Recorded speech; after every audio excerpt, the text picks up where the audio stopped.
All right, hi, this is Travis and Michelle. We are the Matsons, and we have our bus, the Big Blue Hauler. It's a 1993 International chassis bus with a Thomas body. We bought it in part because it has a high roof that lets me stand in it without having to do a roof raise. So let's go do a tour of our bus.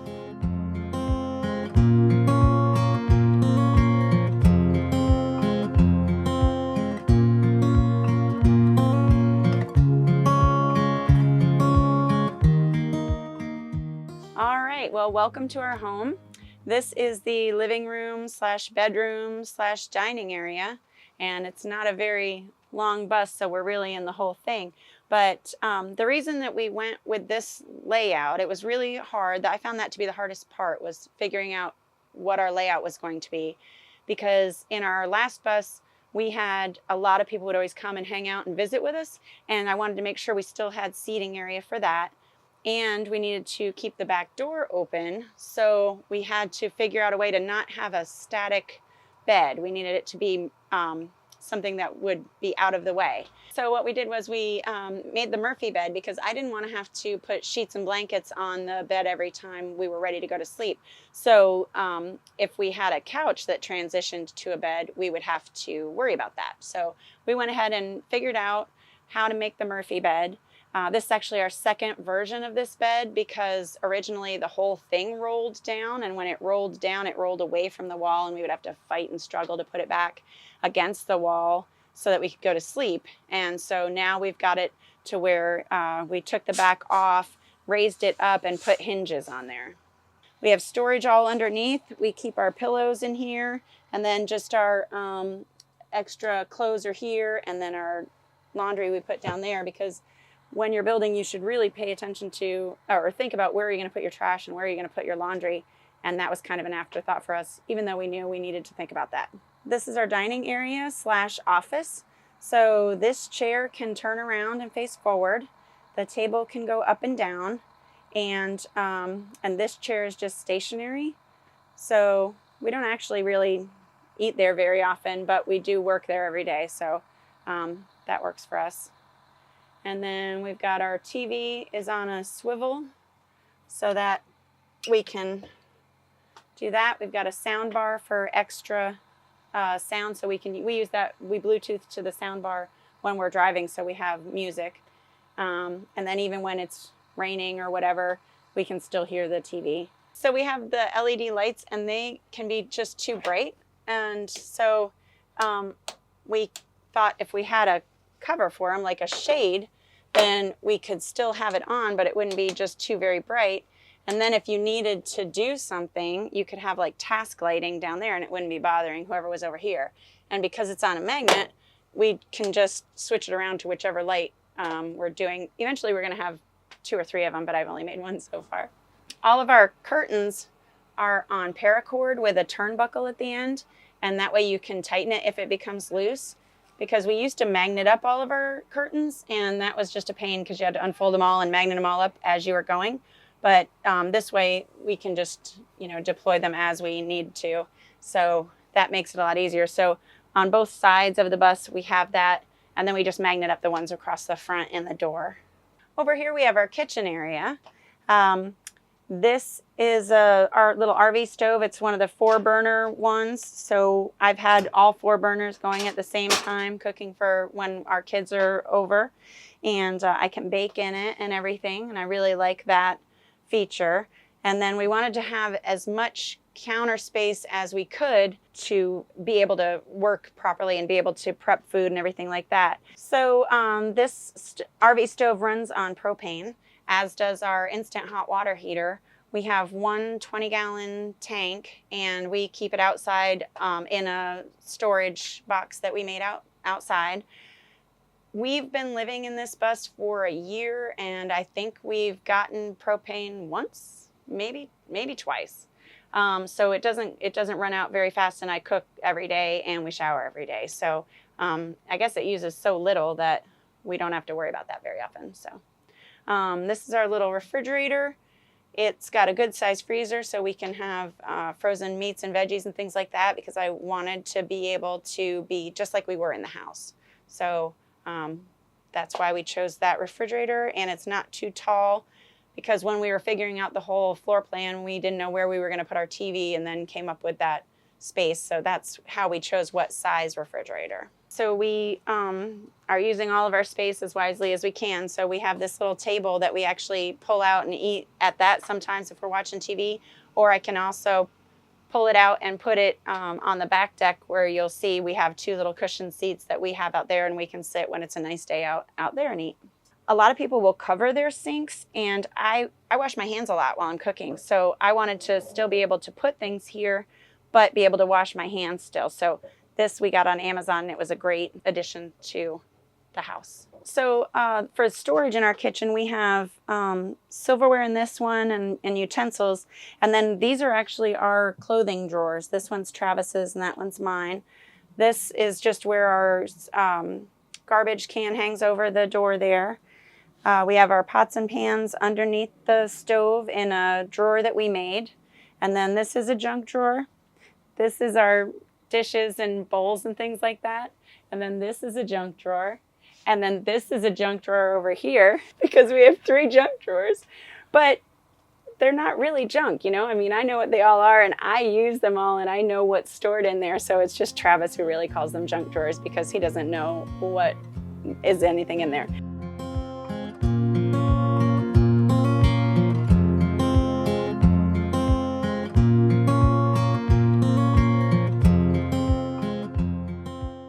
In 2016, we were making a plan to go out west with our daughters after our daughter's graduation.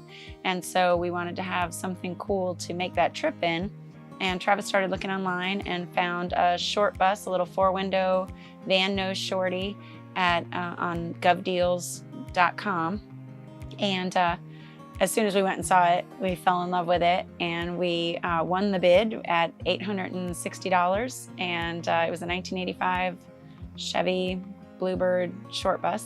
After we had the short bus, we would still travel in the short bus, and we went to our first tiny house festival in 2017, and then there was another tiny house festival a week later, and all of the 6 buses that we met at the first one said, you have to come to the second one. And so we said, well, let's change our schedule around, and we went to the second tiny house festival and met even more cool people, and started having people come over to the house and in their buses and stay at our place, and we would do events there. And then there were a bunch of people in Florida, and they were all on these forums saying, wouldn't it be great if there was somewhere that we could all get together and meet up?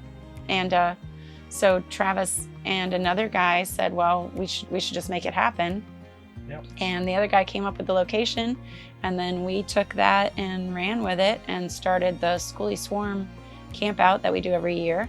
And so we met a whole bunch, 22 people, or 22 buses, vans, and box trucks came to that first Skoolie Swarm. And that just was something that was so incredible, the connections that we made, Yep. that we just couldn't stop doing that. And there was peer pressure. I mean, every time I met people that live full time, I would have to ask myself, they would ask me, and I'd ask myself, am I going on to do this full time? And the Skoolie Swarms got bigger and bigger every year, and we met more and more great people. Mm-hmm. And the tiny house festivals got bigger and bigger, more and more buses and vans coming to those. Yeah. So. And it was just, we reached this convergence in our life of all these things that happened. The kids were old enough to move out. We were renting a house. We didn't have to stay there anymore. The bus was done. The bus was done. The bills were paid off. Yeah. And so paid off all our debt. It was COVID happened, and we all had to go work from home. Yeah. We started traveling, and why not live in the bus and travel during COVID? Mm-hmm. So Yeah. we went out and saw America for COVID. Yeah. It was awesome.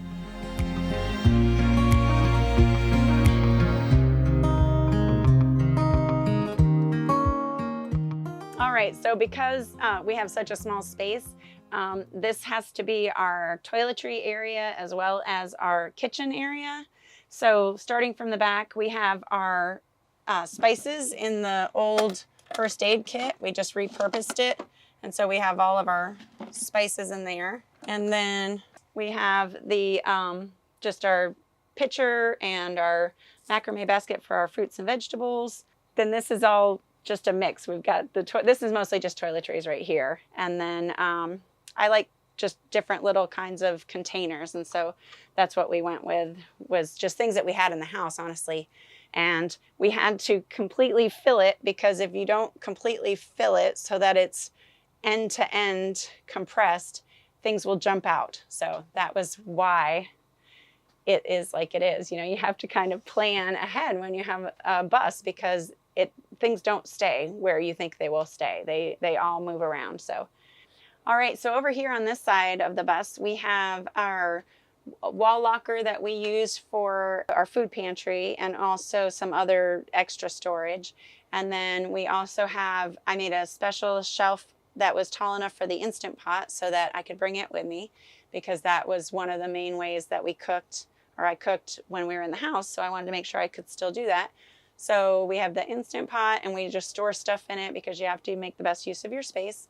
And then these wooden boxes we actually got from another bus friend a couple years ago.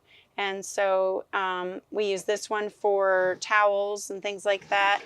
And then this one is extra food storage. And then the bottom one is a box that we made to fit that space, and it is mostly a junk drawer. So this is our toilet box that we made, and it uses the Kildwick system. It's a funnel in the front and a chute in the back. And so it's basically just a separating system. Some people call it a dry toilet. Some people call it a composting toilet. That's not accurate. Nobody's composting anything when they're on the road. That's just the truth of it. But that's the system we have. And because boys can't use it because it's a funnel and it just wouldn't work right, they would have to sit down. And so because of that, we have another jug, like a 2-gallon jug that Travis uses so that he doesn't have to sit down. He stands up. So that's our toilet. This is our back door. We really love this door. We actually got this door and the door that we use as the wall for the toilet room from behind the Habitat for Humanity in our hometown. And they would get rid of things that they didn't feel like they could sell. And these were both 8-foot doors. So they were just huge doors. And so a friend of ours said, hey, you can cut that down and it would fit. Now, it didn't have the stained glass in it at the time. And we used it for 6 months with wood. You know, it was just a full door. And then our old neighbor offered to make us some stained glass for the back and asked what we liked. And so they created those pieces. And a Nomad friend put them in for us at the Skoolie Swarm last year. And then this is our mini split air conditioner. When you go outside, you'll see that we have the outside unit of the mini split is on the roof. And then this is the inside one. And it's hooked on and everything. It's mounted the way it's supposed to be, but it shook because they're not really designed to be in a bus. They're designed to be in a house or apartment. And so to make it so Travis doesn't feel like he's going to get hit in the head and die, he put a ratchet strap on there. A lot of people ask, can you use it on solar? Well, yeah, you can run it because your solar is charging your batteries. And so we can run it for a certain amount of time. It does deplete the batteries quickly. So if we're going to really use it to cool the whole space, we'll have the generator running. So my daughter made that, and I used to have it in my bedroom at home, and I really loved it. And so I wanted to make sure that I had a space for that. And then my son's girlfriend made that one for me and for Christmas one year. And so I really wanted to have that in the bus. That is a picture that another bus Skoolie person made for us of our first bus, Little Blue Traveler. And so that was special to us to have in the bus as well. We put our magnets, we get magnets when we go different places. And so this is kind of the places we've been, magnet space. And then on our refrigerator, we have our friends' magnets. So.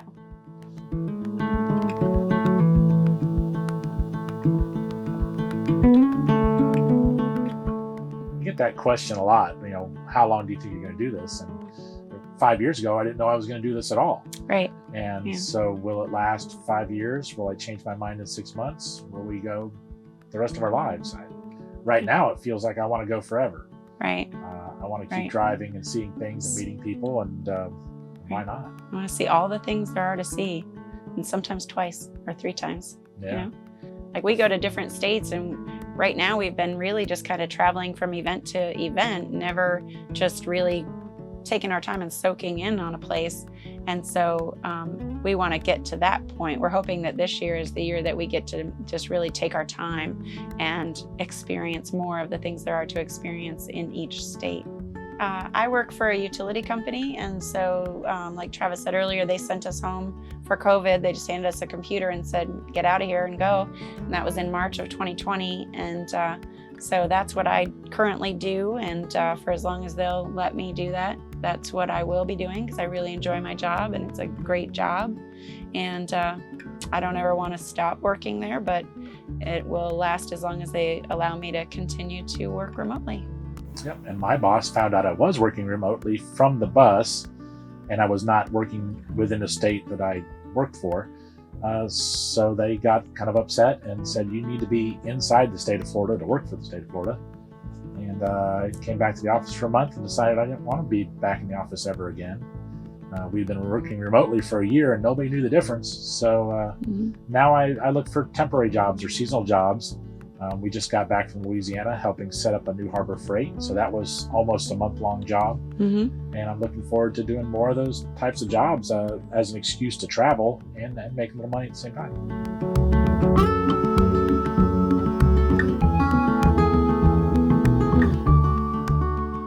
All right, welcome to our back porch. This is where our shower is. We have our Camp Chef on-demand hot water heater here. Comes on automatically. It runs on 2D batteries. Our shower's handheld, so you just basically wet yourself down, lather up, rinse yourself off. I think we use about 2 gallons of water per shower per person. So our 50-gallon water tank lasts a long time. Underneath the seats out here, we have cushions. You flip the seat lid over, there's cushions to sit on. So we come out here and sit and eat breakfast or dinner and hang out sometimes while we're working. We take the table out of the inside of the bus and put it up out here. We can eat dinner when the Jeep's not on the deck. All right, we've been building and driving this 1993 Thomas International Chassis bus for 2 years, living in it full-time for a year, and we've been making modifications to the bus body as we built it and as we travel. So we've been changing lights to LEDs. We've got our shark fin on the roof. It's a cover for our mini split. It's made out of plywood and fiberglass to keep tree branches from damaging the exterior portion of our mini split. So it's a notable feature on the bus. Everybody sees it and they're like, oh, we know that bus. It's got the fin on the roof.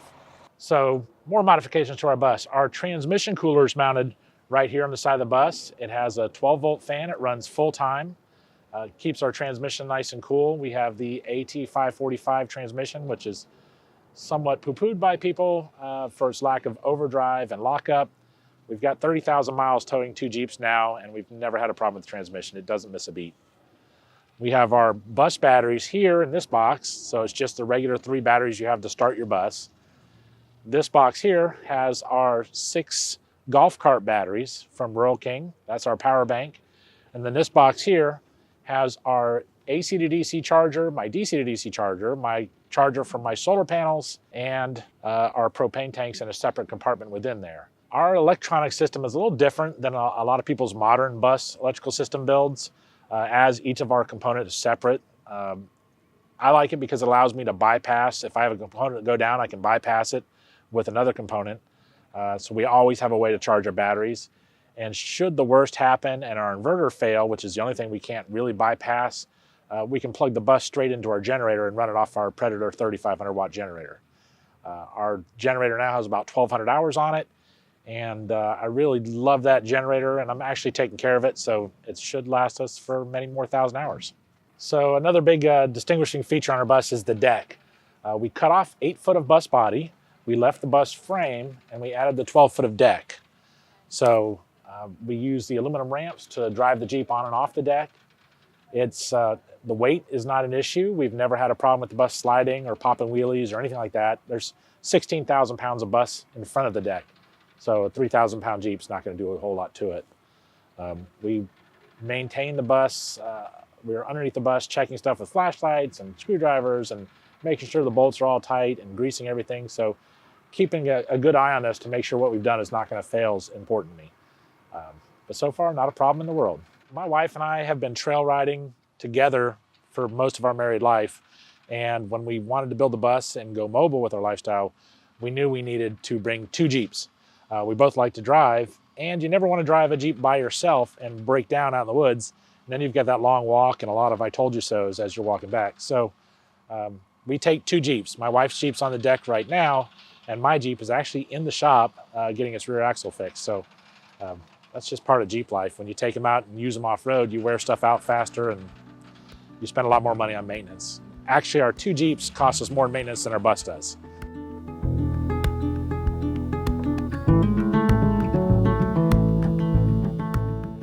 So our Instagram for the bus is Big Blue Hauler. Holler like hauling stuff, not like yelling. Oh, So we get that a lot. Big Blue Holler, like yelling? No. Big Blue Hauling, like hauling our Jeeps. You gotta say it like you're from New York. Hauler. Hauler. Big Blue Hauler. Yeah. And so that's our Instagram for the bus. The Instagram and YouTube for Travis's Jeeps and the off-road area reviews is Bending Jeeps. And so that's where his YouTube is, and also the Instagram for Bending Jeeps. Bending_Jeeps is the Instagram. And then we have Skoolie Swarm is our Facebook group that we started and manage. And it's really to keep us all together, all the people that come to the Skoolie Swarm campout every year in February in Florida. And so that's just one big family of Skoolie friends and family that get together once a year at least, and sometimes more than that.